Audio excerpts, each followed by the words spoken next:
Orabox TV'den herkese yeniden merhaba. Yeni bir soru cevap videosuyla beraberiz. Geçen seferki video ortamımız çok beğenilmişti. Bu sefer tekrar Entropia'ya gelelim. Yeni videomuzu da burada çekelim istedik. Ekibi tanıyorsunuz. Yanımda Serdar Al var, değerli dostum. Kameranın arkasında Doruk var. Bizlere soruları soracak. Hoş geldin Doruk. Hoş bulduk. Teşekkür ederim. Vakit kaybetmeden ilk soruya geçiyorum. Rolex ve diğer markalar için hype bitti mi? Güzel soru. Rolex ve diğer markalar derken herhalde AP, Patek. Patek. İşte diğer markalardan kastı ikinci eli sıfırından daha yüksek değere satılabilen markalar. Yani ben çok kısa kendim cevap vereyim. Serdar daha sonra bunu detaylı olarak açıklar diye düşünüyorum ama eğer retail'dan daha pahalıya satılan grey market modellerinden bahsediyorsanız bu hala sona ermiş bir akım değil. Hala retail'dan pahalı satılanlar var. Ama hype'ın hype olduğu zamanlar gibi değil artık. Yani şu an makas bu kadar açık değil ama hala bir fark var. Benim kendi gözlemim ve bilgim bu yönde. Ya ben bunu tamamen arz talebe bağlıyorum.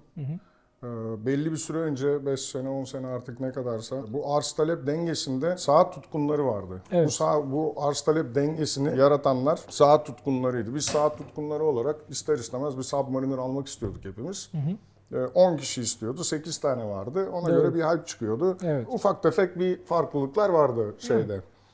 Fakat bu hype döndü dolaştı, yani adına hype dediğimiz şey. Bu saatler ikinci elde para ediyor diye konuyla hiç alakası olmayan insanların buraya dalmasıyla oldu. Doğru. Ki Evet. bence o hype bitti. Çünkü artık öyle eskisi gibi şu son 3 senede 4 senede olduğu gibi bir saati 20 bine al, ertesi gün 80 bine sat falan filan öyle Yok. bir şeyler kalmadı. Evet, aynen öyle. O kalmayınca haliyle o hype'ı ekstra dışarıdan yaratanlar bu sektörün dışına çıktılar ve bence biraz şey oldu. Yani ben bitti diyebilirim. Evet. Çünkü bu adına hype koyduğumuz şey başlamadan önce de bazı modellerde mesela Rolex'in diyecektim. Daytona'sı, yani o Tabii. hiçbir zaman kolay kolay ulaşılabilir bir şey Evet. değildi ve ikinci elde her zaman retail'ın üstünde fiyatlar bulabiliyordu. Doğru. Yani şu andaki fark, saat dünyasının dışından bu işe sadece Evet. ticari ve değer var ortada diye katılanlar bence Suni çıktılar. kısmı ondan sonra azaldı. Bravo, bu Sonuç çok itibariyle iyi bir açıklama oldu 2021'deki pandeminin elbette her sektörde olduğu gibi saat sektöründe de bir sonucu olacak. Tabii ister istemez. Belki şu an onun daha normalleşmiş halini rakamlarla yaşıyoruz. Yani hype dediğin o abartı kısım geride Bir de kaldı. markalar da bunu destekledi Burak. Yani sadece adını zikrettiğimiz markalar değil, bütün markalar bunun içine katıldı ve böyle bir taktikle bir gelecek olduğunu gördüler. Evet. İşte içinde bulunduğumuz ortamda da satılan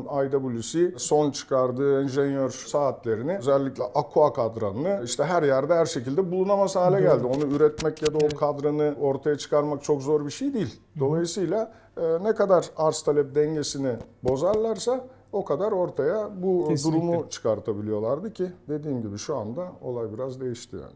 Sıradaki sorumuz. Güne başlarken o gün hangi saati takacağınıza nasıl karar veriyorsunuz? Güzel bir soru. Evet, çok güzel bir soru. Bu konuyu biz kendi aramızda da çok konuşmuşuzdur. Saat severlerin arasında da zaten böyle bir ikonik bir sorudur bu. Güzel seçilmiş bir soru bu arada. Tebrik ediyoruz. Ben soruyu sorana da teşekkürlerimi iletiyorum. Evet. O kendini gayet iyi biliyor. Yani şöyle biraz tabii sabah nasıl kalktığınla da alakalı. Tamam, o gün ne yapacağımla, hangi kıyafeti giyeceğim falan hepsiyle bağlantılı. Ama gelelim ben o gün uyandığımda böyle kendimi hangi modda hissediyorsam, böyle ne bileyim yani çok, yani sevdiğim saatler, sevmediğim saatler diye bir şey yok. Yok, evet. Ama kutuyu açtığımda bana böyle bir ışık yanıyor bazen bazı saatlerde. Evet. Onu alıp takıyorum. Yani çok kolay değil buna cevap vermek. Hep şey yaparlar. Önce biz saati takarız, sonra kıyafeti seçeriz falan gibi ama. Ben şöyle özetleyebilirim. Benim başucumda üçlü bir winder var. Onun içinde sürekli en çok taktığım saatlerim döner. Mesela sabah kalkma moduyla alakalı bir de sabah kalkma vazifesi var. Mesela sabah kalktım, oğlanı okula bırakacağım. O zaman çok dikkat etmiyorum. Hemen işte bir şeyler yiyelim, geç kalmayalım falan, arabaya binelim. Oradaki hazır saatlerden muhtemelen bana en yakın olanını alırım. Ama mesela sabah ofise geleceğim. O zaman saat muhabbeti yapacağımızdan dolayı mutlaka işte o muhabbete uygun bir saat takarız. Submariner'ımı takarım, Sea Dweller'ımı takarım gibi. Ya da bir etkinlik var mesela o gün ve benim biraz erken çıkmam gerekiyor. Gün boyu dışarıda olacağım ama günün sonunda o etkinliğe katılacağım. Ona göre orada giyeceğim kıyafete göre bir şey seçerim. Deniz kenarına gidiyorsam takacağım saatler belli ve sınırlıdır. Yani benim de daha çok işte mevsime, sabah kalktığımda yapacağım işlere ve o gün içinde giyeceğim kıyafetlere göre değişiyor diyebilirim. Bugün mesela ben takmadım çünkü nasılsa Entropya bize veriyor saatleri. Evet, aynen öyle. Yine çok güzel saatler taktık yani. Kesinlikle. Submersible'ların 42 milimleri değil mi? Aynen öyle. Sendekine Bendeki Carbotech. Carbotech siyah renk çok da hoşuma gitti bu arada. Son derece hafif ve gayet güzel duruyor. PAM 2231 benim saatim, merak eden izleyicilerimiz için. Üzerinde kauçuk waffle dediğimiz kayıştan var. Mat siyah bir kadranı var ve çok hoşuma gitti. Ben Submersible'ı çok severim saat olarak ama 47 milimetre Herkesin takabileceği bir saat değil. benim de çok takabileceğim bir saat değil ama 42 boyutu bence en ideal boyutlarından biri. Eğer bu modele karşı bir merakınız varsa 42 mm Submersible mutlaka deneyin derim. Bu da aynı titanyum seramik bezelyesi ama ben seneler önce bunun 47 milim ilk çıkan modelini almıştım. Hatırlıyor musun? 389. 389. Ben de Submersible'da biraz daha büyük Havalı, olmasından evet. yanayım. Yani Evet. Submersible adı üstünde. Yani tamam bu daha böyle belki ticari bilekte daha konforlu yaklaşımı var ama ben olsam Submersible'da 47 milime doğru giderim. Senin çok güzel bir seramik Submersible'ın vardı. Evet, 508. PAM 508 seramik ha. Bence gerçek bir efsaneydi o. Evet. O zamanlar böyle fazla seramik saat yoktu. Yoktu tabii. Yani- İlk çıkan. O zaman bir yine Panerai'de Tuttonero vardı. Luminor 1950 kasaydı. Tabii o Submersible gibi bir saat. Bir de hafifti. Onları da bir yad etmiş olduk. Teşekkürler Submersible'larınız için. Günlük kullandığım aksesuarların kalem, çakmak, bileklik, kol düğmesi, anahtarlık gibi detay vermiş takipçimiz. Saatimle aynı marka olmasını istiyorum. Hangi markalara yönelmeliyim? Yani güzel bir Montblanc. soru. Mont Montblanc. Blanc, ben de Cartier diyorum. Cartier tabii. Benim de aklıma fazla seçenek gelmedi bu arada. Yani Cartier'de her şeyi alabilir. Mont Blanc'da da her şeyi, hatta Cartier'den fazlasını bile alabilir. Tabii. Çünkü deri ürünler konusunda tahmin ediyorum Cartier'in envanterinden daha sağlam bir envanteri Tabii var. bir de Montblanc o aksesuar tarafında saate göre biraz daha önde bir duruşu var. Evet. Yani doğru. Cartier'de aynı şeyi söyleyemem. Yani Cartier saat tarafında da çok önde durmaya çalışıyor ama Montblanc'da tabii o Minervalar onlar bunlar gayet önemli modeller ama yani baktığın zaman Montblanc'ın aksesuar tarafı, kısaca güçlü. aksesuar diye özetleyelim. Sıradaki sorumuz. Richemont Group, Vacheron ve Jaeger gibi dev markaları yeniden Türkiye pazarına dahil etmek yerine Piaget'i getirdi. Bu tercihin arkasında sizce ne gibi sebepler var? Ya ben bunun Richemont'un bir tercih olduğunu sanmıyorum. Nihayetinde Richemont'un içindeki markalar bağımsız olarak yönetiliyor. Bu Türkiye'de doğru partneri doğru zamanda bulmakla alakalı bir şey. Vacheron Constantin ve Jaeger LeCoultre zaten Türkiye'de hali hazırda senelerce birileriyle çalıştı. Doğru. Ondan sonra da Türkiye'den çıkmaya karar verdiler. Bunun arkasında üretimsel sebepler olabilir, yine arz taleple ilgili bir şeyler olabilir. Yani onları bilmiyorum. Ama yani burada biz Vacheron ve Jaeger LeCoultre'le girmeyelim de Roger Dubuis ve Piaget ile girelim falan diye bir seçim olduğunu ben düşünmüyorum yani. Ben de çok düşünmüyorum. Bir de şöyle bir mevzu var. Yani soran arkadaşın tabii yüz yüze bu soruyu almadığımız için %100 o şekilde sorduğunu söyleyemem ama sanki biraz böyle Piaget'i diğer saat markalarının yanında hafif fakir görüyormuş gibi bir tını aldım. Öyle değil. Onu öncelikle bir bahsetmek lazım. Piaget gerçekten çok güçlü bir saat markası.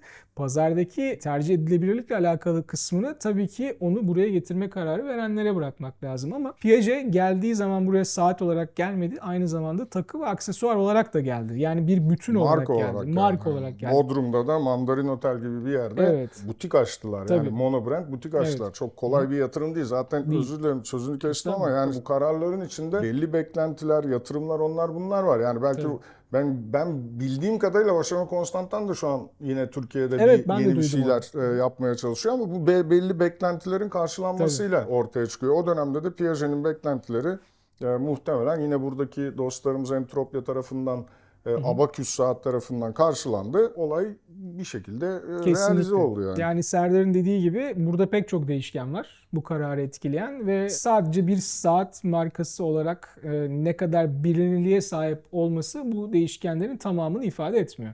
Daha pek çok değer var yani. Ben bu soruyu hem ikinize soruyorum hem de bizi seyredenlere soruyorum. Bu iki markadan biri Türkiye'ye gelecek ama bir tanesi Vacheron Constantin ya da Jaeger LeCoultre. Evet. Hangisi gelsin isterseniz? Jaeger gelsin isterim. Net bir şekilde Jaeger. Jaeger. Bakalım bizi seyredenler hangisini Niye diye istiyorlar? sormadın? Niye? Daha ucuz değil. Niye abi? Vacheron'da da ucuz model. Yok yani hani Overseas'ler var falan. erişilebilirlik konusunda bence hala mesela monophase bir Jaeger Reverso bence Bütün görece zamlara rağmen. bütün zamlara rağmen ulaşılabilir bir fiyata ya da o fiyata gerçekten çok güzel bir saat alıyorsunuz. Yani aynı fiyat performans oranını Vacheron'da yakalamak zor. Vacheron asla ve kata kötü bir marka. Bunu ağzımızdan çıkması mümkün değil böyle bir şey. Ama sonuç itibariyle bir tercih varsa bu tercihin arkasında yatan bir sebep olmalı. Ben de kendi adıma ulaşılabilirlik diyorum yani. Benim de kulağıma Jaje Türkiye'de tekrardan faaliyete başlayacak gibi bir dedikodu geldi ama hadi bakalım. Göreceğiz hep İnşallah beraber. diyelim. O zaman ben bir soru ekleyeyim müsaadenizle. Madem Piaget'den konuştuk. Piaget yeni bir model tanıttı.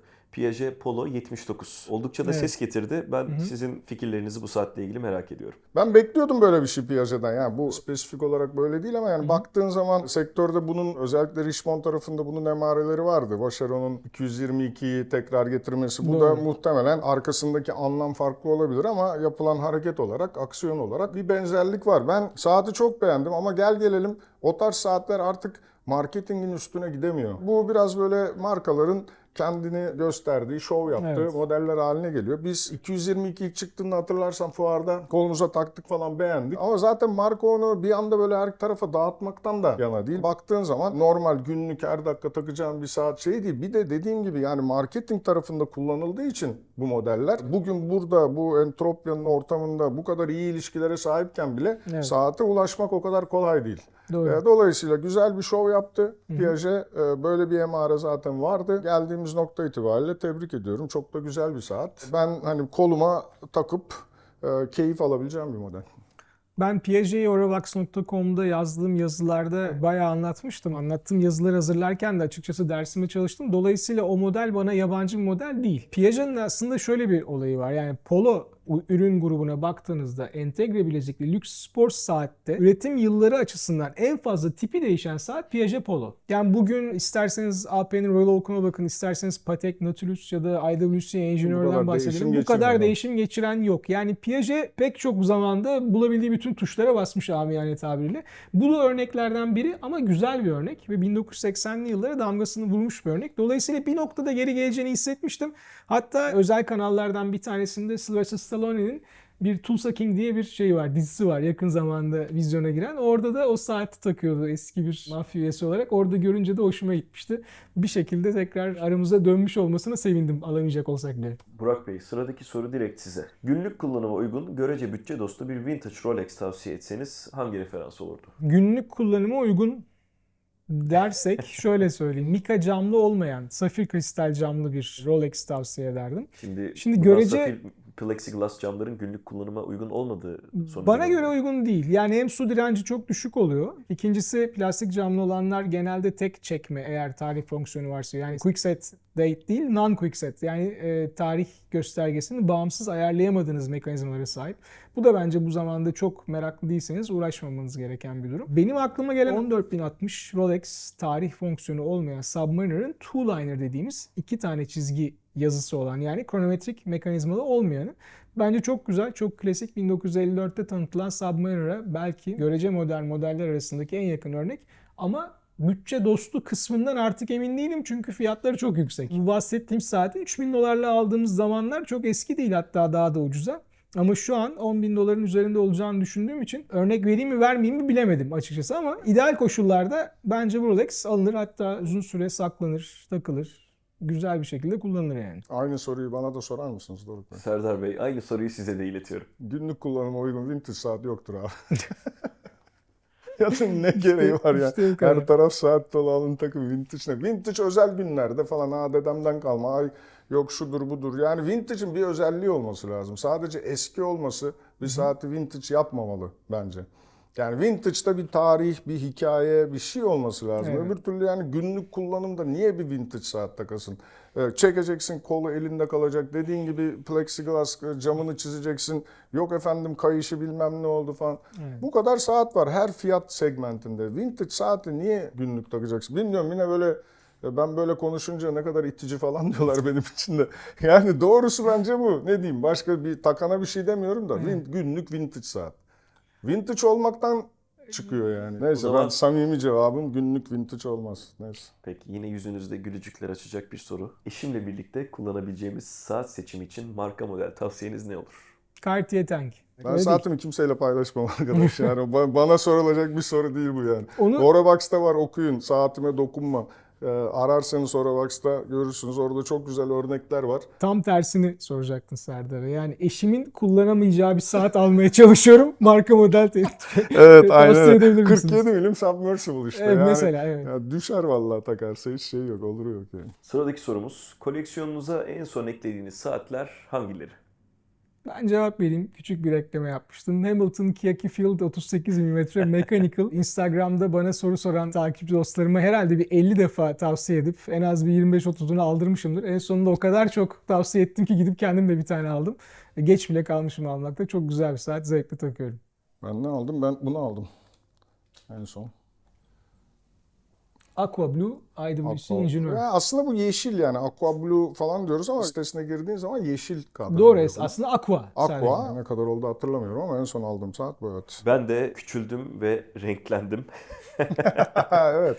36 milim çapında turkuaz kadranlı bir Oyster Perpetual aldım. Ki yani bunca zaman niye bu kadar uzak durmuşum renkli saatlere birazcık şaşkınım. Ki bir videomuzda hatırlarsın Burak Bey. Özellikle böyle iddialı renkli saatleri daha ucuz, görece ucuz, kolay ulaşılabilir saatlerde. Evet. O riskin alınması gerektiği Stizen taraftarıydım. Tusiosa Evet, videomuzdaydı. kesinlikle. Hatta Yani- tam olarak da bu örneği vermiştim Evet. ama bazen de gözü karartmak gerekiyormuş. Son sorumuz füze, yani aslında fuse diye yazılan özellikle mekanizmalar hakkında ne düşünüyorsunuz? Neden artık hiçbir marka bu tarz mekanizma üretmiyor? Füze mekanizmanın zembereğiyle ve balansa aktarımı yapılan güçle alakalı. Basit şekilde anlatmaya çalışayım.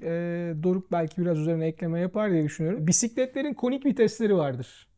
Arka tekerleğe bağlı. Zincir sürekli o vitesin üzerinde hareket eder. Füze de aslında buna benzeyen bir sistem. Mevzunun ortaya çıkış şekli de güç rezervi azalınca zembereğin balansı hareket ettirmek için gereken torku yeterince verememesinden kaynaklı zaman tutma problemlerini bir vites yoluyla aşmaya çalışmışlar. Bu düzeneyi de zincirli bir füze sistemiyle kullanmışlar. Yani konik vitese benzeyen kısım oradan geliyor. Kabaca anlatılan şey burada balansı hareket ettirecek gücün güç rezerv süresi ne kadar düşük olursa olsun istenilen optimal torkta gelmesini sağlamak. Aslında şöyle diyebiliriz, güç rezervi azalttıkça vites küçültüyor. Evet. Aynen Saat öyle. otomatik olarak bunu yapıyor. Takipçimize teşekkür ediyorum. Yani böyle yüksek soru. horolojiye mensup bir komplikasyonu bize danıştığı için Ve hatırlattığı için. ve hatırlattığı aslında. için, evet. İzlemesi de çok keyiflidir. Ben daha önce birkaç tane böyle saati yakından inceleme fırsatı yakaladım. Yani bir toplu iğnenin ucunun ancak dokunabileceği büyüklükte zincir baklalarının mekanizmaya Evet. yerleştirilmiş olması tabii olağanüstü bir işçilik. Böyle saatler artık üretilmiyor değil. Hala var. Sizin de bahsettiğiniz gibi Richard Lange serisinde Lange'nin yine var. Breguet bazı saatlerinde kullanıyor. De Witt yine bu tarz saatler zamanında üretmişti. Çok az sayıda da olsa birkaç üretici yine bu tarz mekanizmalar üretmeye devam ediyor. Yani herhalde takipçimiz artık üretilmiyor derken bir tourbillon ya da bir minute repeater veya perpetual calendar kadar yaygın değil manasında söylemiştir diye düşünüyorum. Bu haftalık sorularımızın sonuna geldik. Teşekkür ediyoruz takipçilerimize ve yeni sorularını da bizlere sosyal medya kanallarımız aracılığıyla iletmelerini rica ediyoruz. Bir sonraki videomuzda görüşmek üzere. Teşekkürler. Umarım bu ufak değişiklik de insanların hoşuna gitmiştir. Bir önceki videoda olumlu tepkiler aldık. Evet. Bir süre daha böyle devam edeceğiz ve farklı sürprizlerle izleyicilerimizin karşısına değişik böyle fikirlerle çıkacağız yani. Yani bu da tutmazsa bu sefer Doruk'u değiştireceğiz şeklinde.